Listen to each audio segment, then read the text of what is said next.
Hello दोस्तों। तो जैसे कि पिछले एपिसोड में हमने देखा कि क्वीन मेडुसा ज़्यावियन की जान बचा रही थी, पर ज़्यावियन उससे रिक्वेस्ट करते हुए कहता है कि प्लीज मेरी मास्टर की मदद करो, जो सुनकर क्वीन मेडुसा उसकी बात मानते हुए बिल्कुल ऐसा ही करती है। लेकिन मास्टर वो तो कुछ ज्यादा ही पावरफुल था। वो युनशिन के सोल को डिस्ट्रॉय करके एक पावरफुल टेक्निक इस्तेमाल कर देता है, जिसकी वजह से क्वीन मेडुसा और मास्टर यावलो दोनों ही घायल हो चुके थे। अब तक मास्टर यावलो को समझ आ चुकी थी कि वो चाहकर भी खुद को नहीं बचा सकते, इसलिए वो आखिरी मुलाकात ज़्यावियन के साथ करते हैं। जिसके बाद मास्टर यावलो को पकड़कर ले जाते हैं। ज़्यावियन उन्हें फॉलो करना चाहता था, लेकिन क्वीन मेडुसा बीच में आकर उसे वहीं पर रोक देती है, क्योंकि वो जानती थी कि ज़्यावियन अगर उनके पीछे गया तो यकीनन वो मारा जाएगा। इसके बाद ज़्यावियन काफी ज्यादा गुस्से में था। युनशिन सेट के सब लोगों को जान से मार देना चाहता था, पर आइस एम्परर के समझाने पर आखिरकार वो फैसला करता है कि मैं तुम लोगों को सिर्फ 1 महीना देता हूँ। 1 महीने बाद युनशिन सेट का कोई भी डेसिबल मुझे गामा एम्पायर में नजर नहीं आना चाहिए। ये कहने के बाद ज़्यावियन वहां से चला गया था। अब आगे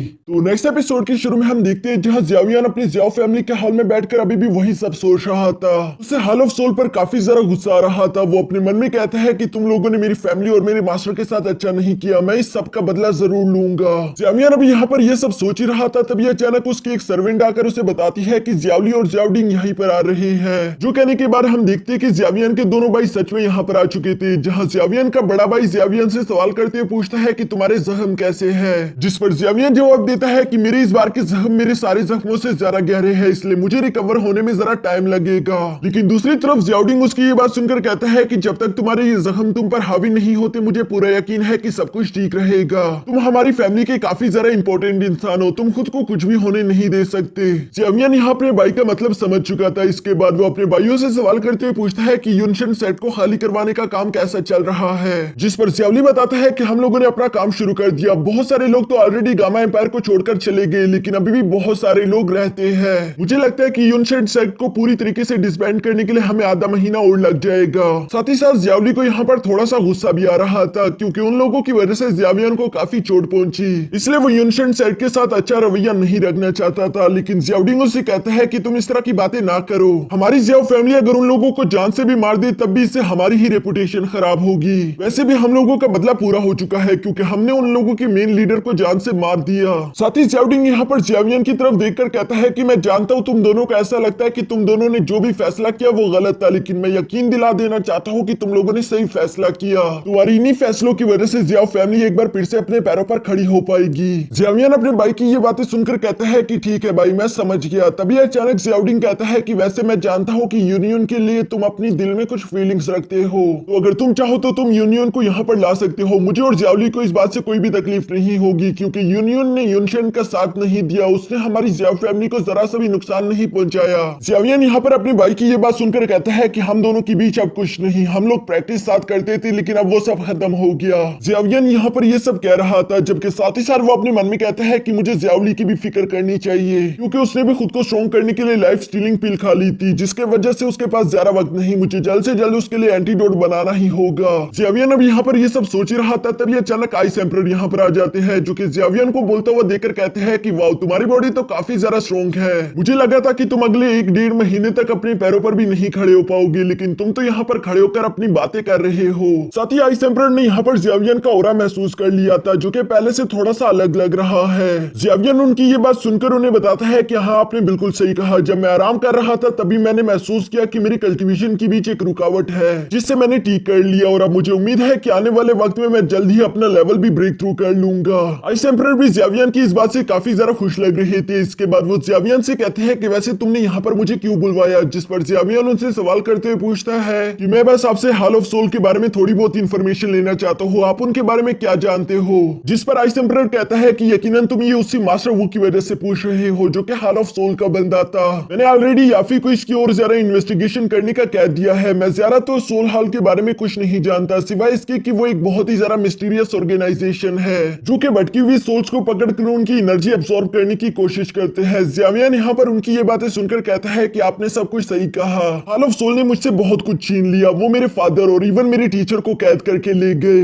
लेकिन मुझे पूरा यकीन है कि वो सिर्फ इसी के साथ नहीं रुकने वाले, वो जल्दी वापस आएंगे, क्योंकि उन्हें ज़्याओ फैमिली से भी कुछ चाहिए। आइस एम्परर भी ज़्यावियन की इस बात को अच्छे से समझता था, इसलिए वो ज़्यावियन को सजेस्ट करता है फिर तो तुम्हें अपनी ज़्याओ फैमिली की ताकत को बढ़ाना होगा, ताकि तुम अगली बार हॉल ऑफ सोल का मुकाबला कर सको। ज़्यावली ये सुनकर कहता है लेकिन हॉल ऑफ सोल तो काफी ज्यादा स्ट्रॉन्ग है, हम लोगों का उनके सामने टिकना तो काफी मुश्किल होगा। जिस पर आइस एम्परर कहता है कि ये बात बिल्कुल भी ठीक नहीं। ज़ियावियन अब गामा एम्पायर में काफी ज्यादा मशहूर हो चुका है, इसलिए मुझे पूरा यकीन है कि बहुत बड़े बड़े वॉरियर्स ज़ियाओ फैमिली के पास जरूर आएंगे। अगर तुम लोग अच्छे से उनके साथ डील करो तो यकीनन इसमें तुम लोगों का फायदा होगा और हमारी ताकत और भी ज्यादा बढ़ जाएगी। ज़ियावियन तो ये सुनकर फौरन इसके लिए तैयार हो गया था, लेकिन ज़ियावियन का बड़ा भाई कहता है कि ज़ियावियन तुम अपनी कल्टीवेशन प्रैक्टिस पर ध्यान दो, अभी के लिए ये काम मैं संभाल लूंगा। जो सुनकर ज़ियावियन आइस एम्परर से कहता है ठीक है, जब तक मैं हील नहीं हो जाता तब तक मैं प्रैक्टिस करूंगा। उसके बाद मैं चाहता हूँ कि तुम सारे क्लैन लीडर्स के साथ मेरी एक मीटिंग अरेंज करो। जो सुनकर आइस एम्परर कहता है कि ठीक है, जैसे तुम्हारी मर्जी। इसके बाद सीन शिफ्ट होकर यहाँ रॉयल फैमिली पर आ जाता है, जहाँ प्रिंसेस याओ याओ अपने ग्रैंडफादर को डिटेल्स दे रही थी। और दूसरी तरफ रॉयल फैमिली का लीडर काफी ज्यादा परेशान था, उसे ज़ियावियन से अब डर लगने लगा है।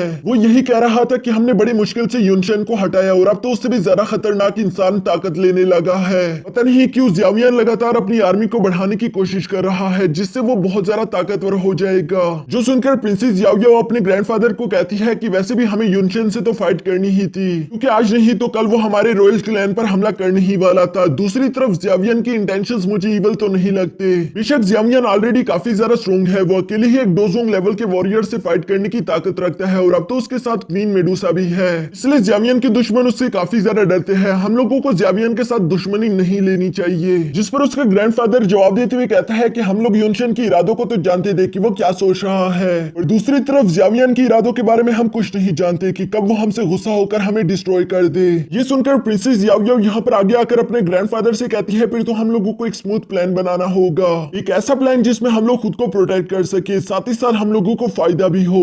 रॉयल फैमिली का लीडर ये सुनकर कहता है कि मैं उम्मीद करता हूँ कि ज़ियावियन युनशन की तरह ना निकले, वरना मजबूरन मुझे उसके साथ फाइट करनी पड़ेगी। बेशक मैं मारा जाऊंगा लेकिन मैं उससे भी जिंदा नहीं छोड़ूंगा। जिस पर प्रिंसेस याओ याओ उनसे कहती है कि आप बिल्कुल फिक्र मत करो, मुझे पूरा यकीन है कि वो हमें डिसअपॉइंट नहीं करेगा। उसका ग्रैंडफादर उसकी ये बात सुनकर उसकी तरफ पलटते हुए देखकर कहता है कि कहीं तुम्हें ज़ियावियन पसंद तो नहीं आने लग गया। जिस पर प्रिंसेस याओ याओ ब्लश करते हुए कहती है कि नहीं, ऐसी तो कोई बात नहीं। इसके बाद हम देखते हैं कि उसका ग्रैंडफादर यहाँ पर उससे कहता है कि तुम्हें ज़ियाओ फैमिली जाना होगा ताकि तुम ज़ियावियन के असली प्लान और इरादों के बारे में समझ सको। प्रिंसेस याओ याओ भी उसके लिए हाँ कर देती है। तभी अचानक रॉयल फैमिली का लीडर कहता है कि और मैंने तुमसे कहा था कि किसी को चुयन किंगडम भेज दो ताकि वो पॉइजन कल्ट के बारे में इंफॉर्मेशन निकलवा सके, क्योंकि उस पॉइजन क्लैन में कोई ऐसी मिस्टीरियस पावर है जो कि बहुत ही तेजी से बढ़ रही है। ये सुनकर प्रिंसेस याओ याओ कहती है कि मैंने ऑलरेडी वहां पर अपने कुछ स्पाइस भिजवा दिए थे और मुझे सिर्फ 2 वर्ड में ही जवाब मिला। वो 2 वर्ड कुछ और नहीं बल्कि थे पॉइजन गर्ल। उम्मीद है कि पॉइजन गर्ल के बारे में ऑलरेडी आप लोग जानते होंगे। इसके बाद सीन शिफ्ट होकर दोबारा से ज़ियावियन पर आ जाता है, जो कि अपने रूम में बैठकर अपने मास्टर के एक स्क्रोल को पढ़ रहा था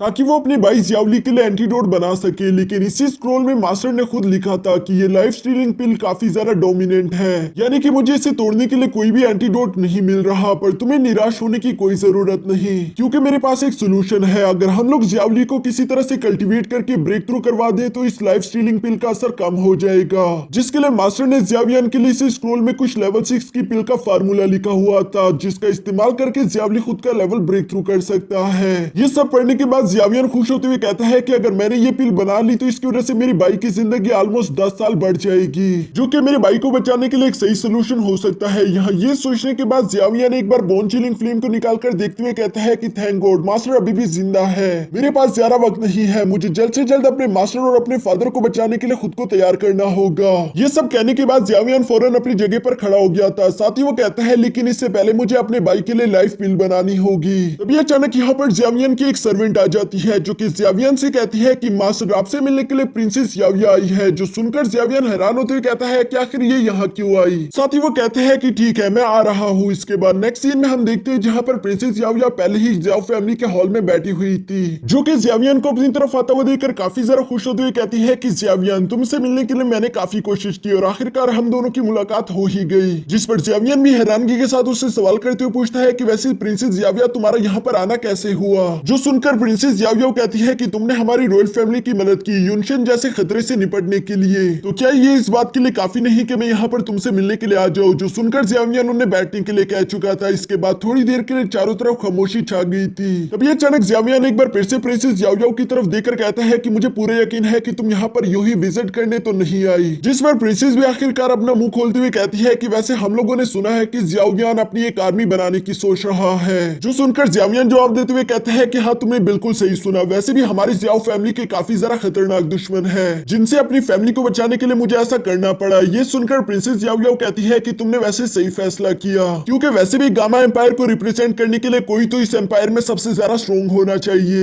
इवन मेरी रॉयल फैमिली भी तुम्हारे साथ एक आर्मी खड़े करने में मदद करेगी। जो सुनकर जियावियन उसकी तरफ हैरानगी के साथ देखते हुए कहता है कि और इसके बदले रॉयल फैमिली को मुझसे क्या चाहिए, जिस पर प्रिंसेस जियावियो कहती है कि हमारी रॉयल फैमिली को कुछ नहीं चाहिए सिवाय इस बात की गारंटी के जो यूनिशन सेट ने किया वो दोबारा नहीं होगा। ये सुनकर जियावियन जवाब देते हुए कहता है कि तुम बिल्कुल फिक्र मत करो क्योंकि मैं यूनिशन नहीं हूँ, और वैसे भी रॉयल फैमिली हमारी दुश्मन नहीं है। जब वो हमारी दुश्मन नहीं तो उन्हें कुछ नहीं होगा। इवन तुम लोगों ने मेरी मदद की तो मैं तुम लोगों का ये एहसान भी जरूर चुकाऊंगा। प्रिंसेस जियावियो जियावियन की ये सारी बातें सुनकर खुश होते हुए कहती है कि मुझे तुम पर पूरा यकीन है। तभी अचानक हम देखते हैं कि यहाँ पर प्रिंसेस जियावियो के कुछ सर्वेंट्स आ चुके थे जो कि अपने साथ कुछ गिफ्ट्स भी लाए हुए थे। प्रिंसेस जियावियो यहाँ पर जियावियन से कहती है कि इसमें कुछ एलेक्सर्स है जिनका इस्तेमाल करके तुम हीलिंग पिल्स बना सकते हो। ये मेरे ग्रैंडफादर ने यहाँ पर भिजवाया है क्योंकि उन्हें लगता है कि तुम्हें इनकी जरूरत पड़ेगी। जो सुनकर जियावियन यहाँ पर प्रिंसेस जियावियो से कहते हैं कि अपने ग्रैंडफादर का मेरी तरफ से शुक्रिया अदा करना, साथ ही रास्ते में जाते हुए अपना ख्याल रखना। जो सुनकर प्रिंसेस जियावियो वहां से उठकर वापस अपने घर की तरफ रवाना हो जाती है।